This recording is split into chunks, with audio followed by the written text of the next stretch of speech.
Setiap yang baru, yang berubah ialah baru. Yang baru mesti ada yang membaharukan. Untuk kita berfikir satu. Ada ni. Apa dalil qiyam bi nafsi? Kalau tidak ada Allah Ta'ala sendiri, maksudnya kalau Allah Ta'ala tak berdiri sendiri, bahkan berkehendak kepada zat yang menumpang, nescaya adalah Allah Ta'ala sifat. Dia nak bagi hujah ayat pertama tu, nak menafikan makna pertama. Pasal makna pertama, Allah Ta'ala tak hajat pada satu, maksudnya dia berhajat pada sesuatu yang lain. Kalau dia berhajat pada sesuatu, maksudnya dia berhajat pada satu, nescaya dia bukan zat, dia ialah sifat. Boleh faham tak batal? Dia nak bagi hujah ni untuk orang yang beriktikad Allah adalah sifat, yang bila sifat dia akan berada di zat sesuatu untuk dia wujud. Fahaman macam ni orang Islam tak tahulah, ada yang bengong bodoh iktikad macam ni. Tapi kalau fahaman yang ada, yang sesat, yang duk tengok yang salah, Kristian lah, dia faham Tuhan ni adalah sifat. Itu yang dia boleh ada Godfather, Son of God, Father of God, Mother of God. Pasal apa? Pasal dia kata Tuhan boleh berubah-ubah keadaan. Tuhan dalam rupa asal, untuk jadi Tuhan mak, untuk Tuhan anak, lepas tu balik pada rupa asal. Jadi Tuhan boleh menumpang kat Maryam, boleh menumpang kat Isa, lepas tu balik pada kejadian asal. Tuhan boleh menumpang-numpang. Fahaman menumpang ni maksudnya Tuhan tak ada realiti. Itu siapa Tuhan sebenar? Tuhan sebenar ialah sebenarnya satu Tuhan. Sebenarnya itu ialah Tuhan. Cuma bila Tuhan berada di mak, jadi Tuhan mak, Tuhan anak. Realitinya adalah Tuhan. Itu pahaman Kristian. Macam mana pun Kristian tu bodoh, kalau ada orang Islam pun faham macam tu, bodoh juga lah. Kalau macam mana pun nak menyanggah pemikiran itu. Macam mana pun kalau kita kat Melayu ni rasa tak ada pahaman macam Kristian tu, kalau ada ni yang tadi lah, pahaman Wahabi ni, kata orang Ta'ala ada di langit. Jadi zat berada di zat.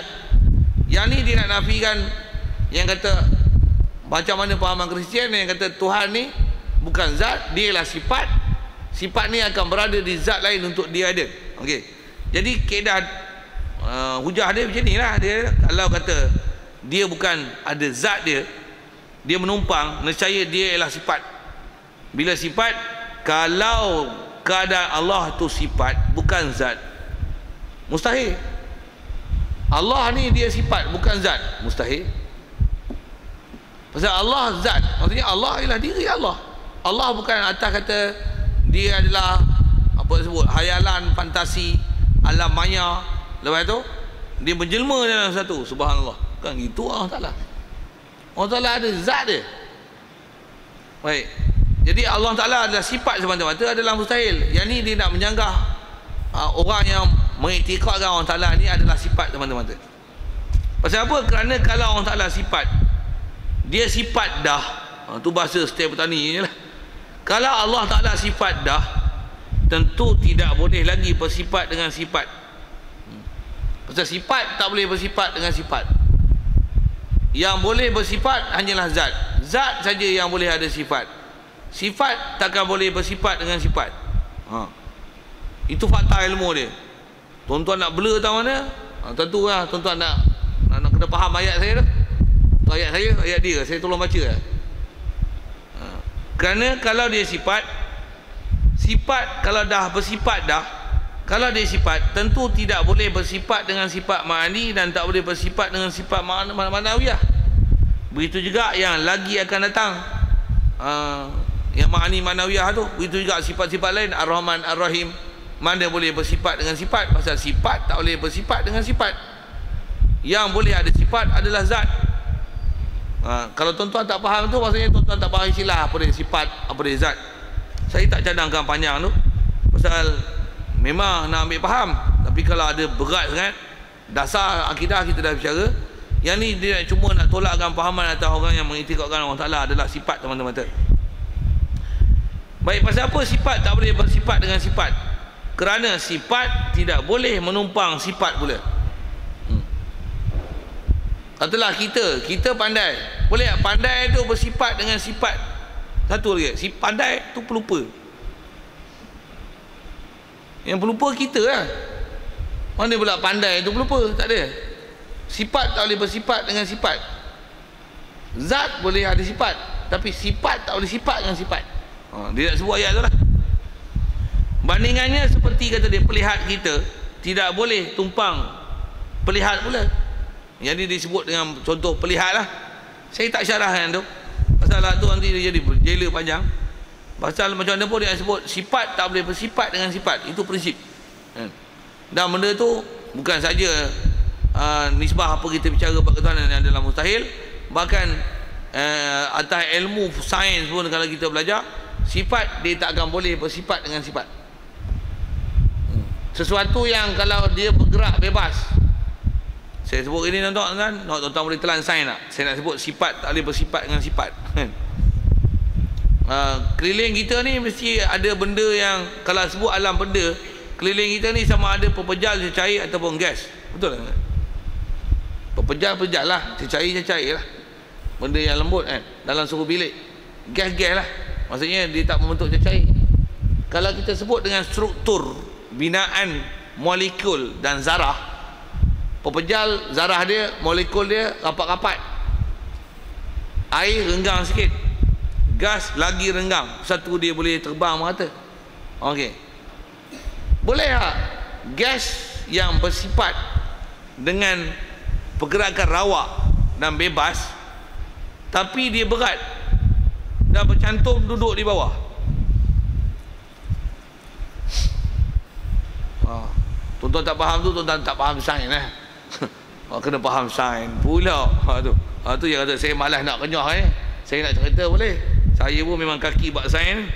Saya pun kelas sains dulu. Nak cerita boleh, tapi biarlah. Tuan-tuan agak teringin nak faham, tanya lain. Tapi saya dah bagi misal tu lontar, kalau orang cerdik dia boleh faham lah. Kalau agak-agak tercerdik, lupakan saja. Bab tu pun tambah orang berumur, kata dia, apa ustaz nak syarah ni buat pening kepala aku. Nak ngaji tauhid, nak kenal Allah Ta'ala, jadi tak kenal langsung. Sikitlah saya usik-usik benda itu. Pasal audiens macam-macam lapisan. Ada yang boleh faham, ada yang tak boleh faham, ada yang blur. Okey. Baik. Jadi pelihat tak boleh tumpang pelihat, bahkan mestilah tumpang di zat, iaitu mata. Baik. Yang tu saya tak syarah lah. Maha suci Allah Ta'ala menumpang seperti ini, bahkan Allah tidak berkehendak kepada zat yang menumpang ia padanya. Okey, yang ni ialah dalil untuk menafikan Allah berhajat pada zat. Cuma yang ni dia berdalil untuk pahaman yang mengiktikadkan Allah adalah sifat semata-mata, bukan ada realiti zat. Tolak tu. Yang kata Allah adalah zat, menumpang di zat, kita dah tolak awal lagi. Apa? Kalau dia berhajat pada arash, maksudnya dia tak sempurna, dia berhajat pada satu, pun tolak awal lagi. Awal lagi dah tolak. Kalau yang tu tertolak, yang ni, kalau yang ni pun tertolak, zat berhajat pada zat, lagi kelakar. Sifat berhajat pada zat pun kelakar dalam bab ketuhanan, apatah lagi zat berhajat pada zat lain. Maksudnya Allah berhajat pada arash, kelakar. Ini itikad bodoh dan itikad mustahil. Salah. Satu di atas salah tu, jaga tuan. Salah tu jaga. Ada orang bodoh dia kata apa? Allah yang kata dia ada di aras, takkan kita nak nafi? Mana? Okey tak?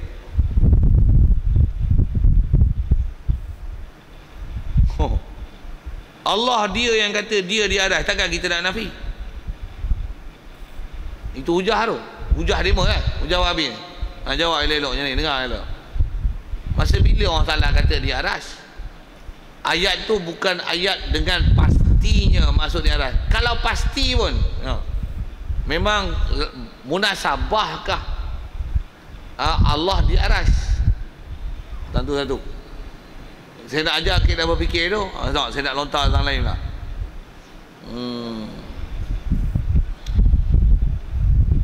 Kalau Allah kata bumi ni lepeh, tuan-tuan nak ikut ahli sains kan, nak ikut Quran kata bumi lepeh? Faham salah? Tanya macam ni dulu. Bumi ni lepeh ke bulat?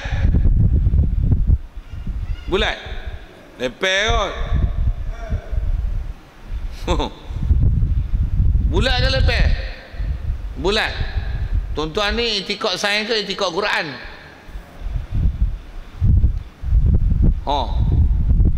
Quran kata lepeh. Wa ja'ala lakumul arda bisata. Allah Taala jadikan bumi ni bisata. Apa makna bisata? Basti, hampa. Hampa apa? Kata afala yanzuruna ilal ibili kaifa khuliqat wa ilas samai kaifa rufi'at wa ilal ardi kaifa sutihat. Adakah tidak melihat kepada bumi kaifa sutihat, bagaimana bumi disutuhkan? Apa sutuh? Sutuh ni permukaan rata, dipanggil sutuh. Kalau bumbung rata Arab dia panggil sutuh. Bumbung Arab tu sutuh. Kita bukan sutuh, pasal bumbung kita tak rata. Macam mana pun nak sebut, Quran sebut ilal ardi kaifa sutihat. Bumi Allah Ta'ala kata sutihat, bumi diratakan. Sekali lalu faham apa maksud? Bumi ni flat. Bumi rata ke bulat? Jawab betul-betul. Quran kata bumi rata. Tuan-tuan nak pakai rata Quran ke nak kata bumi bulat? Sebenarnya rata ke bulat? Tuan-tuan tak tahu? Ya Allah, ke ada gerhana baru ni? Gerhana matahari tau tak? Gerhana bulan tau tak? Gerhana bulan maksudnya bayang bumi menghalang cahaya matahari jatuh ke bulan. Dengan sebab tu bulan gelap. Boleh faham? Tuan-tuan nampak bulan tu dia punya lengkok tu? Tuan-tuan nampak lepes kepin macam papan ke? Nampak bentuk curve macam tu? Faham tak saya tanya apa? Tak ada saya nak WhatsApp gambar. Kadang yang hak bodoh tak erti kena tanya kan. Saya mesti kelahi pak ni. Ada orang dia kata macam ni, Quran kata lepeh-lepeh Quran kata lepeh-lepeh. Itu mana betul? Quran lepeh ke? Quran kata lepeh, sains kata bulat. Sebenarnya bulat ke lepeh? Bulat. Nak ambil yang tu. Saya nak ambil yang tu. Untuk keadaan bumi lepeh adalah mustahil. Apatah lagi kalau ada teknologi. Kalau saya ada roket persendirian, tuan-tuan, saya bawa tuan-tuan lah ni. Kita naik roket lah ni. Semua kita naik.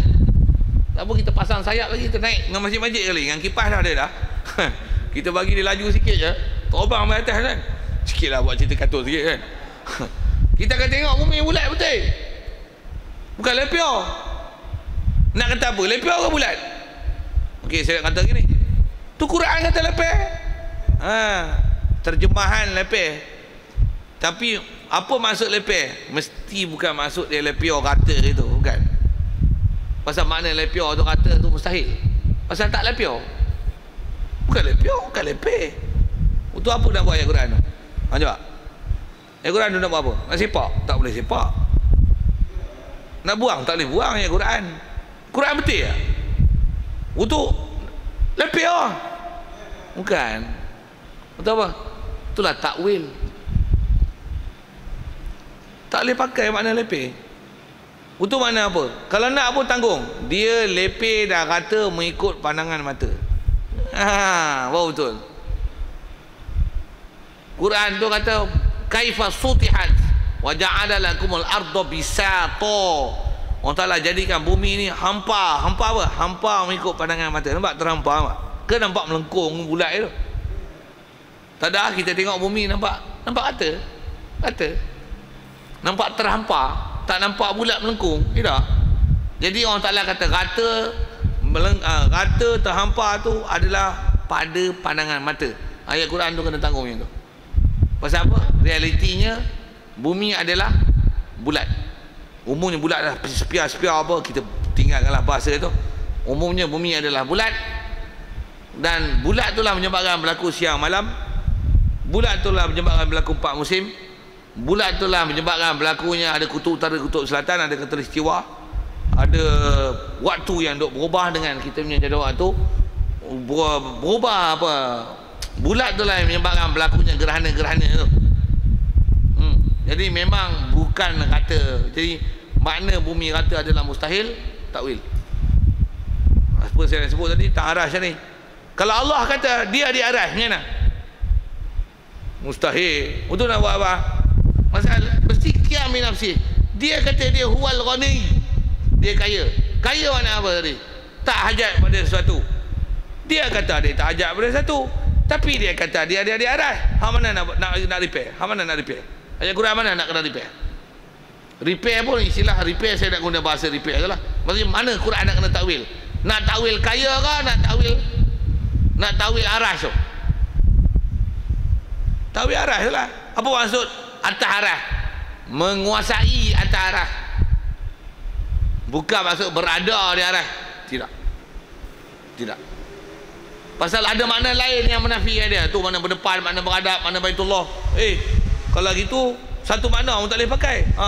Itu menunjukkan mustahilnya makna pihak dan makna tempat. Bila tak mustahil macam mana? Mesti apa-apa yang mengertikan makna itu adalah mustahil dan ditakwil. Macam mana? Bumi bulat, bukan leper. Untuk leper apa? Leper mengikut pandangan mata. Syarah macam tu. Oh betul. Pasal Quran mesti betul. Untuk kata Quran betul itu kena pakailah orang Ta'ala di langit. Untuk Quran yang bersama-sama dengan kamu tu nak buang kat mana? Tu yang Quran juga. Tu Baitullah rumah Allah duduk dalam tu, nak buang mana? Yang kata kamu beradab kat mana, Allah kat situ tu nak buang mana? Jawab, kena jawab. Dia kena jawab tu. Jangan bodoh ambil satu ayat Quran tentang arah ya. Betul nampak macam mana? Mesti bukan maknanya tu. Bila bukan, itu yang panggil mustahil. Bila mustahil macam mana? Ayat tu takwil. Tu takwil. Bukan maknanya tu. Must be something there. Bila something there tu macam mana? What's there? Tu mustahil dengan makna translation. Tu yang bubuh dengan makna yang layak. Macam mana kita sebut apa? Matahari terbit, matahari terbenam. Saya nak sebut tu format tu. Ulama ahli sunnah kita dah ajar siap. Pasal Quran yang kita diajar dengan kaedah macam ni ada kaedah yang semua ambil Quran hadis ni, kalkulasi dia ni kaedah. Itu bukan ambil mentah-mentah satu ayat itikad bodoh-bodoh kan. Sekali lagi nak sebut dengan format tu. Apa saya nak sebut tadi ialah matahari. Kita sebut matahari terbenam, matahari terbit, betul? Kalau kita duduk tepi laut, kita kata apa? Matahari terbit tepi laut, matahari terbenam dalam laut. Matahari terbenam dalam laut. Memang kita cakap itu. Kalau kita duduk di kawasan gunung, matahari terbenam celah-celah bukit. Pergi cari jumpa tak? Untuk guna bahasa tu, matahari duduk celah bukit.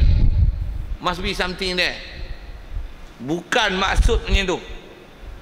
Maksud macam tu mustahil. Pasal matahari tak ada pun berkenaan, tak berkenaan pun dengan dalam laut. Terbenam dalam laut, terbenam celah bukit. Kalau duduk dekat kebun, terbenam dalam kebun. Apa seumpama tu lah. Tengoklah kita nampak kat mana. Duduk dalam pekan, matahari terbenam dalam pekan. Duduk dalam sungai, nampak matahari terbenam dalam sungai. Duduk dekat tepi laut, nampak matahari terbenam dalam laut. Tu apa tu? Itu mengikut pandangan mata only. Jadi ayat macam tu mesti bukan makna dengan terjemahan dan sebutan. Mesti ada makna lain. Macam tu, nak betulkan ayat tu macam mana? Mengikut pandangan mata. Sebenarnya bukan matahari terbenam dalam laut. Tak. Matahari tak pernah masuk dalam laut. Bahkan itu hanya pandangan mata. Padahal matahari duduk kat matahari, laut kat laut. Bumi je berpusing menghadap. Satu berlaku kejadian siang malam. Nak tunjuk apa? Bila ada benda-benda fenomena yang mustahil, maka tanggungan bagi Quran betul. Pasal Quran mesti betul. Quran takkan salah. Saja nak tunjukkan itu, nak tunjukkan kata kalau orang berhujah dengan ayat-ayat Quran. Ini Quran. Lajak kan Quran tu macam-macam yang saya dah sebut tadi. Dan tunjukkan bahawasanya makna macam tu adalah mustahil. Dan mesti dimurnikan daripada makna mustahil. Ulama dah ajar kat kita format, dia degil tak mau pakai format itu. Baik, macam mana pun kita baru sebut makna pertama. Kita perhabiskan sikit lagi. Pasal makna kedua ni kalau tinggal pun tergantung gitu. Baik. Atau okey, yang ni kaedah berdalil yang kedua dengan makna berhajat pada yang menjadikan. Dia nak hujah ke sana, dalil ke sana. Kalau Allah Ta'ala berkehendak kepada yang menjadikan dia, tentulah ia baharu. Dan kalau baharu tentulah mustahil. Baharu dengan mana kewujudan dia yang sebelumnya didahului oleh tiada. Kita dah belajar istilah tu. Baharu tu dengan mana dia ada, dia wujud, tapi kewujudan dia didahului oleh tiada. Kalau kata dia didahului oleh tiada, ada yang mengadakan dia, mustahil gitu. Pasal tu bukan Tuhan, pasal dia ada yang mengadakan dia, akan melazimkan daur tasasul. So dia kata makna macam tu mustahil. Mustahil pasal apa? Kerana telah tetap kidamnya Allah Ta'ala dengan dalil yang terdahulu dalam bab kidam, yang kata dia akan menyebabkan berlakunya fenomena daur tasasul, dan daur tasasul adalah mustahil dalam bab ketuhanan. Maka tetaplah, baik, selesai lah kalau ikut bab tu. Maka tetaplah Allah Ta'ala ada sendiri, maksudnya berdiri sendiri, tak ajak pada sesuatu. Dan mustahilah lawannya, iaitu Allah berkehendak kepada zat yang menumpang, satu makna. Makna kedua, ataupun berhajat kepada yang menjadikan dia. Dia ajar tu dengan gunakan penaklukan akal. Rasa sebab baca itu selesai. InsyaAllah kita sambung nanti ke 6, wahdaniyah. Okey, cara bab wahdaniyah nanti insya-Allah. Yang baik pada Allah Taala, silap salah kata pasal tak sedap dengar tu, kesilapan kat mana saya. Macam mana pun soalan kalau ada sekitar apa kita sebut ni, qiyam bi nafsi, ada benda mudah aja. Cuma saya sambil-sambilkan tu, saya sebut Wahabi apa tu. Yang terakhir kita sebut tentang ada ayat Quran yang kenapa takwil dulu, ada mungkin ikut saya terlepas bicara tentang kenapa keperlukan pada takwil tu. Ni sekali lagi sebut khususnya dalam bab bumi lepior, matahari terbenam, mesti bukan makna gitu, pasal realitinya bukan macam tu. Jadi ayat tu naklah ditanggung. Begitu juga Al-Quran, walaupun Allah menyebut dengan istawa al-arsy, takkan gagah dekat mana duduk dan di aras, keberadaan di tempat, mustahil makna macam tu. Satu ayat tu ditakwil. Pasal setiap yang bukan makna tersebut, tak layak makna tersebut, jangan melayakkan dia, pasal itu adalah mustahil. Macam mana tak layaknya kata bumi rata. Kalau nak kata pun bumi rata pada pandangan mata, baru betul. Tapi nak kata gagah makna kata flat, salah, tak betul, sesat. Apatah lagi sesat mengatakan Allah memang ada di aras, sesat gila punya. Maka sesat tu adalah kufur. Alhamdulillah. Soal kalau ada, kita tahu. Ya.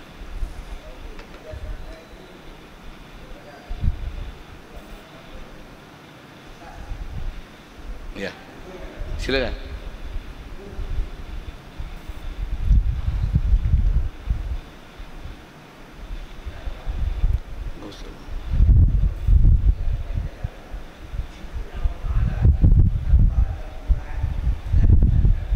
Ya. Macam mana? Ada tak ada permulaan. Ya. Ya.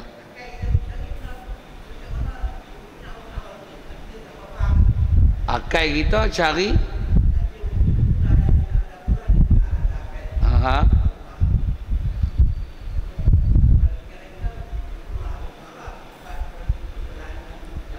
Ya. Oh tu kan. Kena mengaji lain lah tu. Nak buka kelas lain pula lepas isyak. Kalau nak pergi hurai tu. Kalau ikut okay, jawab dulu pasal memang Allah Ta'ala sedia. Tu yang kita mengaji bab kidam dulu tu. Dan kita juga ada selesai bab baqa'. Maksudnya dia mustahil binasa. Pasal bila dia sedia, dia memang ada. Pasal mana mungkin ada yang menjadikan dia. Pasal bila menjadikan dia, dia lemah. Satu yang wajib i'tiqad, dia memang sedia. Okey, siap lah tu. Dan bila dia sedia, mana mungkin dia binasa. Pasal siapa akan binasakan dia? Siapa akan binasakan dia? Mana boleh dia binasa? Pasal siapa akan binasakan dia? Dia terbinasa. Buat bodoh tu. Tu, kalau bahasa bodoh dia, bodoh lah. Satu, akal kita tak menerima munasabah tu. Satu, wajib i'tiqad, dia kidam dan baqa'. Okey, kalau ikut dengan akidah, selesai dah. Tanjang situ kot. Kalau ikut beredah tu, kalau ikut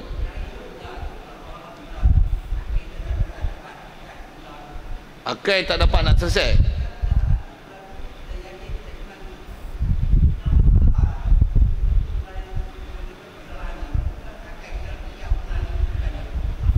Ya.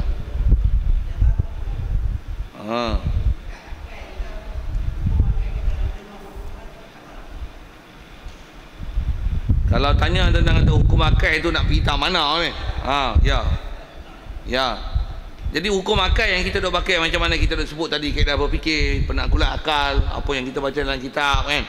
Tujuan itu supaya apa yang kita dok akidah tu, dia bukan akidah taklid. Maksudnya Allah ada, mustahil binasa.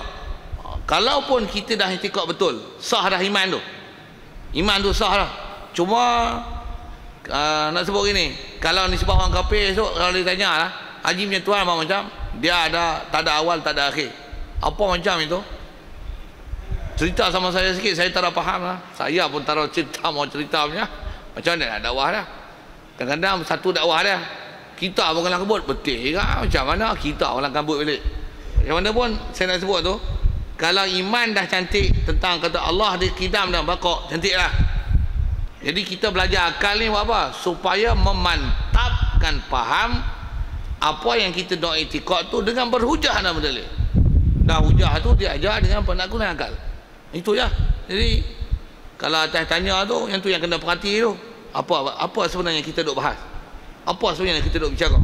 Kita duk cerita masalah gerhana, bulat, lepiar apa tadi. Masalah guna akal tadi tu. Pasal ada benda yang kadang-kadang kita tak boleh tengok dengan mata kepala. Tapi ada benda yang kita boleh buat keputusan dengan menggunakan kaedah daya pemikiran. Daya pemikiran. Takkan Tuhan yang menjadikan alam ni, dia pun ada orang menjadikan. Tak masuk akal. Tak masuk akal. Jadi gunakan kaedah-kaedah berfikir macam tu untuk cari penaklukan akal berfikir, untuk memantapkan yang kita dah i'tikad orang Ta'ala kidam. Kalau asas tanya tu kidam dan bakok. Jadi mestilah itu adalah sifat Allah Ta'ala. Ternyata kita bicara sifat, cuma nak memikirkan macam mana dia tu. Prinsipnya pun dah belajar dulu mukhalafah lil hawadis.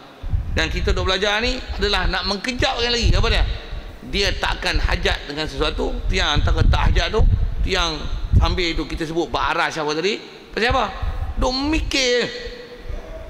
mikir tentang berhajat dan mengiktikadkan dia ni perlu sesuatu untuk dia wujud di situ. Kita tak bicara situ yang tu kot. Jadi akal itu guna situ untuk menafikan apa-apa sangkaan-sangkaan salah macam ni tu kot. Saya jawab soalan. Agak tak apa clear lagi, sembang lagi lupa isyak kot. Pasal kadang-kadang itulah kita belajar ni, kadang-kadang kita tak nampak dia punya keyword tu, kita duk bahas apa. Ada orang tak apa duk bahas pening-pening. Apa pening? Senang lah. Tuan tak dengar, kita ajak sejam lebih. Dia sejam setengah, sejam 28 minit. Duk cerita apa ni? Bukan cerita pening. Cerita macam mana nak selesai hak pening. Hak pening tu nak selesai macam mana? Bukan ajak lagi pening. Tu bunyi keras sikit lah. Tu satu nak tengok tu. Pula tu menggunakan kaedah penaklukan akal. Kalau kita dah beriman dengan asal-asal Quran, tak mau fikir-fikir pasal apa? Allah kaya cukup Allah Ta'ala memang dia tak ajak pada satu. Ada duk arif pula pelik-pelik merepek apa? Cantik tu, tapi kalau dia duk bagi soal, dia bagi ayat Quran lagi, tuan-tuan pun ganggam, betul ke lah? Betul ke? Macam mana nak kelahi? Itu yang hilangkan kemuskilan tu. Itu yang bagi jangan pening. Pasal ada akidah-akidah yang salah tu telah memeningkan orang dan menyebabkan salahnya akidah. Satu kena selesaikan bab tu. Saya jawab soalan. Soalan pertama tadi ialah tentang akidah tiga serangkai. Adakah dia daripada ahli sunnah wal jamaah ataupun tidak? Kalau atas umum jawab tu, adakah dia daripada ahli sunnah wal jamaah ataupun tidak? Jawapannya tidak. Tak pernah ada ajaran daripada sahabat, tabi'in, tabi'in, sampailah ulama-ulama kita yang belakang mengajar akidah dengan tauhid uluhiyah, rububiyah, tauhid asma' wa sifat. Tak ada. Tauhid yang ada macam tu belakang ni saja. Yang bunyi itu Wahabi. Macam mana pun nak sebut gini, yang ada apa? Yang ada adalah yang mengikut kaedah ni. Apa dia? Dia atas kaedah ulama ahli sunnah wal jamaah masyhur, dia tak ajar tauhid dengan uluhiyah, rububiyah, tauhid asma' wa sifat. Tapi dia ajar tauhid uluhiyat, nabawiyat dan sam'iyat. Dia ajar tiga benda. Dia ajar dengan konsepnya tu. Maksudnya kena faham bab ketuhanan, kena faham bab rasul dan faham sam'iyat. Itu istilah. Bab ketuhanan bagi selesai. Itu kita bicara ni bab uluhiyat ni. apa yang sepatutnya, apa tak sepatutnya bab ketuhanan. Nanti bab Rasul pula tu yang sidik, amanah, tabligh, petonah. Kita diajar macam tu. Itu ahli sunnah wal jamaah betul originalnya. Lepas tu dah sidik, amanah, tabligh, petonah, Rasul betul, tentulah apa yang dicerita dari khabar oleh Rasul adalah betul. Itu istilahnya sam'iyat. Masyhur kitab ulama ahli sunnah wal jamaah bahas dengan 3 bahasnya ni: uluhiyat, nabawiyat ataupun nubuwat, sam'iyat. Sam'iyat